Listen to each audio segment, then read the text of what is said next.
እኔ ለሶስት ዓመት ያክል የስነ ልቦና ክኒን እየተጠቀምኩ እኔ እንኳን ራሱ ይሄው ዛሬ ላይ ጌሜን እየተጫወትኩኝ ብሬን ሴቭ እያደረኩ ቤተሰቦቼን እየረዳው አረብ ቤት በነፃ እየሰራው ነው። የኔ እናት ብዙ ስቃይና መከራ እያስተናገድኩ ሰለጠና ሀገር ላይ እየኖርሽ መንግስት እየተንከባከበሽ በየወሩ የቤት ኪራይ እየተከፈለልሽ ምናምን ምን አባሽ አድርግሽ የኢትዮጵያ በየወሩ እየመጣሽ የምታለቃቅሹ እብድ ይዘንጣል እንዴ? እብድ ይኳኳላል? እብድ ሁማን ሄር ይቀያይራል? የኔ እናት ይሄን ብቻ መልሽልኝ። አንቺ እብድ አይደለሽም። ስትረስ ሁሉ ራሱ የለብሽም። ስትረስ ይኸውኛ ለ3 ዓመት ያክል እኔ የስነ ልቦና ክኒን እየተጠቀምኩኝ ኢትዮጵያ ገባው። መድኃኒቱ በጣም ብዙ ብር ነው የሚሸጠው። አልቻልኩም። ለጊዜው በጣም ስትረስ ውስጥ ነበርኩ። ያን መድኃኒት ማቆም ሲጀምር ምናምን ወደ ራሴ መመለስ ጀመርኩኝ። እኔ እናት ራስሽ ነሽ ራስሽን የምታሳብጂው። ይሄው እየኖርኩ ነው እኔ የማገኘውን ሁሉ ለመወደር ብዬ ወይንም ደግሞ ጨምረው ይሰጡኛል እያልኩ እየዞርኩ ብሄድኩበት አልዘራም አልረጭም ብሬ። አንቺ ነሽ እንዴ በጃጓር ኪስ የምታዥው ለሁሉም ገንዘቡን እየረጨ? ምን አባሽ የሰማንያ ሚስቱ ነው መቼ አልኩሽ?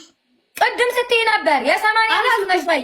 አንቺ ማለት ምንድነው በሱ ኪስ የምታዥው? አላልኩም፣ እንደዛ አይደለም ያልኩት። ማዳመጥ ትችያለሽ? ላውራውን አላራሽም። ከዚህ በኋላ እኔ በቤት ይቀጠቅጥሻለሁ። ወንድሜን ግርፍሽው እኔ ካንቺ በላይ ስቀጠቀጥ የምውል ሴት ነኝ። በህይወቴ ሁሉ የሚመጡብኝ ሰዎች አሉ። አንድም ቀን ወጥቼ አልቅሻለሁ። እብድ አይደለሽም። አስረግጬ የምነግርሽ ነገር ቢኖር የእኛ ሰንደሬላ እብድ አይደለሽም። ሰለጠናሽ አንቺ ጤነኛዎች በላይ እብዶችን የሚንከባከቡበት ሀገር ላይ ነው ያለሽው። በሰዓት ሰጥተሽ በሰዓት ዶላር የሚከፈልበት ሀገር ላይ ነው የምትኖሪው። ስራ ስሪ። አንቺ እብድ አይደለሽም። እብድ ዘንጦ አይመጣም። የኔ እናት እብድ ይዘንጣል እንዴ? ራሱን ይጠብቃል እንዴ? በቃ ራሴን ሆምለስ አድርጌ እመጣለሁ። ልክ ነሽ። ጃጓር እንደነበረ የምራሱ አጫውቻት እያለ እኔን እንዳቀርብሽ ሲያደርግ የነበረ ከሰዎች ጋር ሰላም እንድትፈጥሪ ሰላማዊ ሴት እንድትሆኝ ከእስትረስ ውስጥ አንቺ ለመውጣት ብዙ ድንጋይ ሲፈለክል የኖረ ልጅ እንደነበረ ነው። እኔ እውነት ማለት ስለሚያስደስተኝ ነው። ልክ ነሽ፣ እውነት ነው።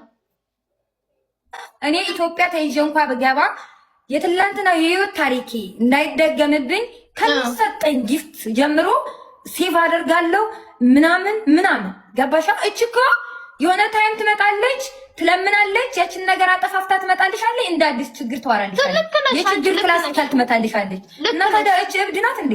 እብድ አይደለችም ሃኒ፣ እብድ አይደለችም። ስነ ልቦና ችግር አለባት ብለሽ ከሆነ በጣም ተሳስተሻል። ከኔ በላይ የስነ ልቦና ችግር ሊኖርባት አይችልም።